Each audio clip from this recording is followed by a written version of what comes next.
Welcome back, everyone. Today, we're stepping into one of the most mysterious places on Earth, a country so secretive, so isolated, that it feels like a different planet. North Korea, a nation where the rules are strict, the punishments are brutal, and the way of life is unlike anything most of us can imagine. This isn't just a quick rundown of a few quirky laws. Oh no, we're going deep, exploring mind-blowing facts about its history, its science, its nature, even its space ambitions and the psychology that keeps it all ticking. By the end of this journey, you'll see North Korea in a whole new light. So grab a snack, get comfy, and let's unravel the enigma that is the Hermit Kingdom. Let's start with the big picture. Why is North Korea the way it is? To understand that, we need to rewind to its history. Picture this. It's the late 1940s. The world's recovering from a massive war, and Korea, a peninsula that's been kicked around by empires for centuries, is split in two. The North falls under Soviet influence, and a guy named Kim Il-sung steps up as the leader.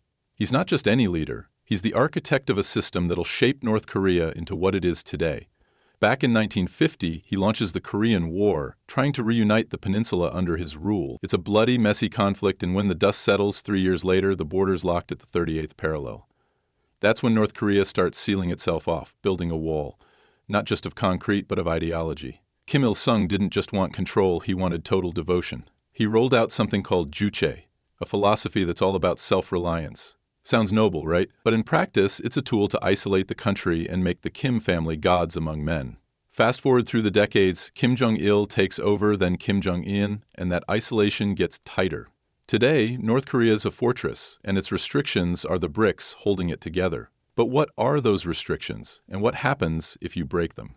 Let's dive into the wild world of rules and punishment, starting with something that'll make your jaw drop. Generational punishment. Imagine you're living in North Korea and you do ascend a ladder to sneak a peek at some forbidden South Korean TV show, maybe a K-drama full of romance and flashy outfits. You get caught. In most places, you'd get a slap on the wrist, maybe a fine. Not here. In North Korea, that mistake doesn't just land you in a prison camp for a decade or more, it drags your entire family with you. Grandparents, parents, kids, even cousins sometimes. 3 generations can be punished for one person's crime. This isn't a scare tactic, it's real. Experts estimate that tens of thousands are locked up in camps because of this guilt by association policy. Why? It's psychological warfare, pure fear. The regime wants you to know that stepping out of line doesn't just risk your life, it risks everyone you love. It's a chilling way to keep dissent in check, and it's been around since the Kim dynasty began. Now let's talk about those prison camps, because they're a dark cornerstone of North Korea's control. There are several types: labor camps, re-education camps, and the worst of the worst, political prison camps, or Kwanaliso. Satellite images show these sprawling complexes tucked away in remote mountains, some covering hundreds of square miles. Inside, conditions are hellish: torture, starvation, forced labor.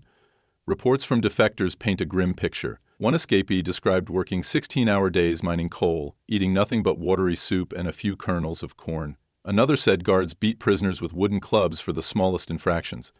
The UN says up to 200,000 people are trapped in these camps right now, and 40% don't make it out alive. That's not just punishment, it's a machine designed to break people. But it's not just about physical control. North Korea's obsessed with controlling your mind too. Let's shift gears to technology and information. In a world where we're all glued to our phones, North Korea's a black hole. The internet, forget it. Only a tiny elite, think high-ranking officials personally approved by Kim Jong-un, get access to the global web. Everyone else is stuck with Kwangmyong, a state-run intranet. It's a digital cage with pre-approved sites, mostly propaganda praising the regime. Want to tweak your radio to catch a foreign broadcast? That's a crime. You could face years of hard labor, or worse, for listening to the BBC or Voice of America. The regime's so paranoid about outside info that they've got tech to jam Chinese cell signals along the border. Why? Because knowledge is power, and they're terrified of losing it. Speaking of tech, North Korea is not just playing defense. They're innovating to keep the lid on. They've rolled out something called the Signature System on their custom Android phones. It's a sneaky little program that scans your device and wipes any file without an official digital stamp. Smuggle in a USB with a Hollywood movie? If it's not state approved, poof, it's gone. This isn't sci-fi. It's been active since around 2014, and it's not just phones. TVs and radios come preset to government channels, sealed with tamper-proof labels. Mess with the settings, and you're looking at prison time. It's a tech dystopia where even your gadgets snitch on you. Let's pivot to something wilder. North Korea's space ambitions. Yep, they're shooting for the stars, literally. Back in 2012, they stunned the world by launching a satellite into orbit. The Kwangmyongsong 3 Unit 2, named after their intranet of course, proved they could sling something into space without it blowing up on the pad. Western experts scoffed, saying it was just a cover for missile tests, but North Korea called it a win for science. They've kept at it too. In 2023, they launched the Malagong-1, a spy satellite meant to eyeball U.S. bases in South Korea and Japan. Kim Jong-un even toured the control center, grinning like a kid on cruise. Their rockets crash more often than they soar, 2 failed launches that year alone. But the message is clear. They want the world to know they're a player, restrictions or not. Now, space tech ties into their military obsession, which brings us to a grim science fact: nuclear weapons. North Korea's been tinkering with nukes since the early 2000s, and they've detonated 6 test bombs so far. The biggest, in 2017, clocked in at over 100 kilotons, way more powerful than the Hiroshima blast. Scientists figured that one out by measuring seismic waves. It shook the Earth like a magnitude 6.3 quake. They've paired this with missiles that can theoretically hit the U.S. mainland. It's a scary flex of power, but here's the kicker. All that cash and brainpower is poured into weapons while millions starve. The regime's priorities are crystal clear: fear over food. Speaking of food, let's explore nature in North Korea because it's a paradox. The country's got stunning landscapes. Think Mount Paektu, a sacred volcano with a crystal-clear crater lake. It's where Kim Il-sung supposedly fought the Japanese and where Kim Jong-il was allegedly born under a double rainbow. Propaganda aside, it's a biodiversity hotspot with rare Siberian tigers and black bears roaming the forests. But nature's a double-edged sword here. Deforestation's rampant, decades of logging to survive famines left hillsides bare. That means floods and landslides hit hard every summer. In 2016, Typhoon Lionrock killed hundreds and displaced tens of thousands. The regime blames sanctions, but experts say bad land management's the real culprit. Nature's beauty is real, but so is its wrath. That brings us to the famine of the 1990s. The Arduous March. It's a dark chapter in North Korea's history. Soviet aid dried up, floods wrecked crops, and the economy tanked. By some estimates, up to 3 million people starved, 10% of the population. Survivors ate grass, tree bark, anything to stay alive. Defectors say they saw bodies piled in streets, kids too weak to cry. The regime kept quiet, but it was a wake-up call. They loosened some rules after that, letting small markets pop up. Still, food shortages linger. Over 40% of North Koreans are malnourished today, per UN stats. It's a brutal reminder: nature and politics can be a deadly mix. Let's zoom in on human psychology, because that's the glue holding this system together. North Korea's built a cult of personality that'd make a rock star blush. Kim Il-sung's the eternal president. Still officially in charge decades after his death in 1994, his son and grandson inherit that godlike status. Every home's got portraits of the Kims, and you better keep them spotless. Defectors say inspectors check for dust, and a smudge can land you in hot water. Why? It's conditioning. Psychologists call it operant conditioning. Reward loyalty, punish dissent, and people fall in line. Public executions hammer it home. Kids as young as 10 are marched to watch. Sometimes it's their own relatives getting shot. The trauma sticks and fear becomes second nature. But here's the twist: not everyone's brainwashed. Defectors talk about a quiet rebellion. Secret jokes about the regime, whispered gripes about hunger. A study from 2017 found 34 out of 36 North Koreans surveyed inside the country had seen foreign media. They're rigging radios, trading USBs, risking it all for a glimpse of the outside. Psychologically, it's a hunger for freedom, a crack in the facade. The regime knows it too. That's why they've amped up laws like the Reactionary Ideology and Culture Rejection Act from 2020. Watch a K-pop video? That's 15 years in a camp. Use South Korean slang? Could be death. They're fighting a losing battle against human curiosity. Let's shift to science again. Medicine this time. North Korea's healthcare is a propaganda win and a real-world mess. They claim it's free-for-all, and sure, there are hospitals. Kim Jong-un even opened a shiny new one in Pyongyang in 2020. But dig deeper and it's bleak. Rural clinics lack basics: antibiotics, bandages, even clean water. Defectors say doctors reuse needles and patients bribe them with food for treatment.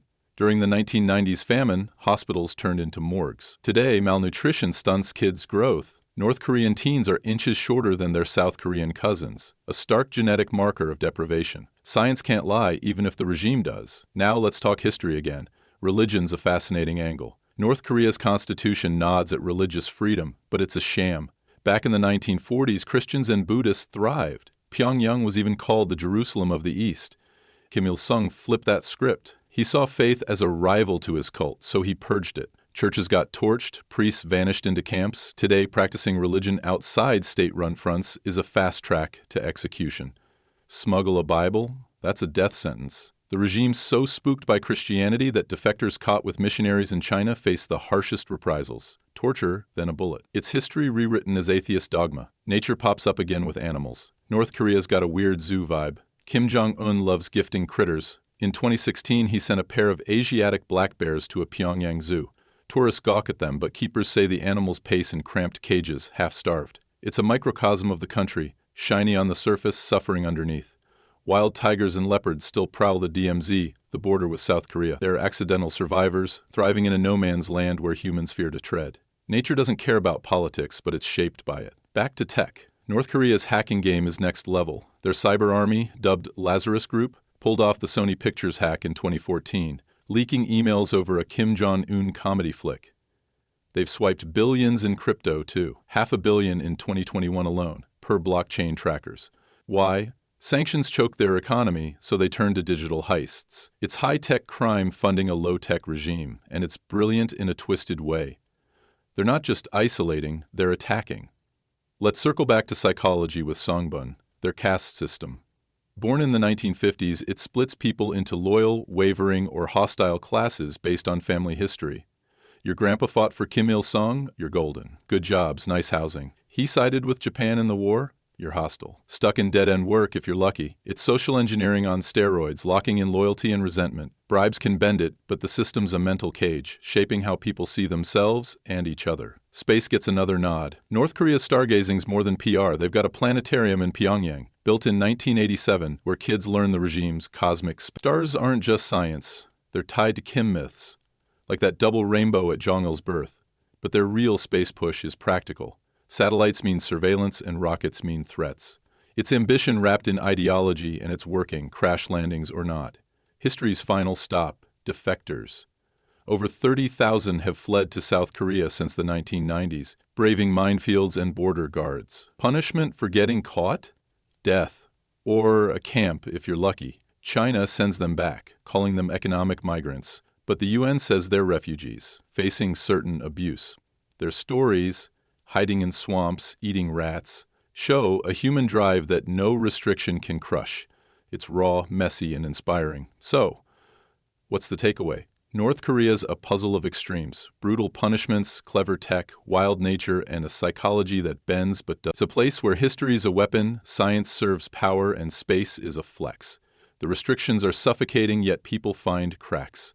The regime's a fortress, but it's not invincible. Thanks for sticking with me on this wild ride. Drop your thoughts below and let's keep the convo going. See you next time.